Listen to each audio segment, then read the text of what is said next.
السلام علیکم ورحمۃ اللہ وبرکاتہ۔ سامعین محترم، امید ہے سب احباب خیر و عافیت سے ہوں گے۔ اللہ تبارک و تعالیٰ آپ کو سلامت رکھے، شاد آباد رکھے۔ آج کے سبق میں ہم ائمہ قراءات سبع میں سے 7ویں امام اور کوفہ کے اماموں میں سے تیسرے اور آخری امام یعنی امام کسائی رحمۃ اللہ تعالی علیہ اور ان کے روات کا تعارف پڑھتے ہیں۔ آئیے امام شاطبی رحمۃ اللہ علیہ نے ان کے تعارف کے بارے میں کیا فرمایا دیکھتے ہیں۔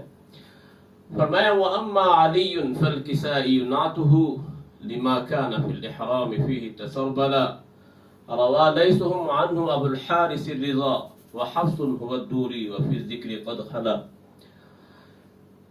ائمہ قراءات سبع میں سے 7ویں اور کوفہ کے اماموں میں سے تیسرے اور آخری امام امام کسائی رحمۃ اللہ علیہ، اور ان کا پورا نام فرمایا علی بن حمزہ بن عبداللہ اسدی ہے اور کنیت ابو الحسن ہے، اور امام حمزہ رحمۃ اللہ علیہ جو کہ کوفہ کے شیخ القرہ ہیں، ان کے بعد یہ شیخ القرہ کے مقام پہ فائز رہے، اور پیدائش 119 ہجری ہے اور وفات 189 ہجری ہے۔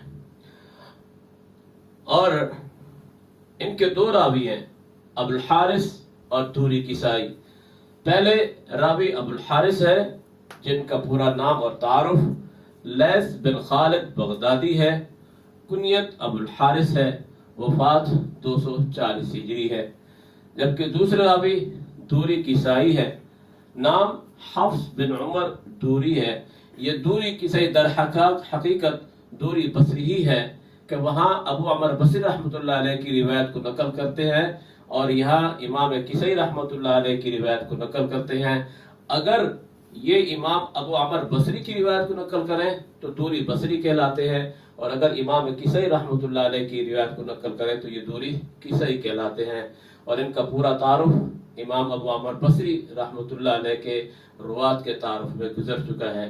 امید ہے کہ آپ نے یہ 7ویں امام کا تعارف اور ان کے روات کا تعارف سمجھ لیا ہوگا، اور الحمدللہ آج ہم ائمہ قراءات سبع کے تعارف اور ان کے روات کے تعارف کو ہم مکمل کر چکے ہیں۔ اللہ تبارک و تعالی ہماری یہ چھوٹی سی سعی اور کوشش کو قبول فرمائے، ہمارے پڑھنے اور پڑھانے کے عمل کو اللہ ہمیں قبول فرمائے۔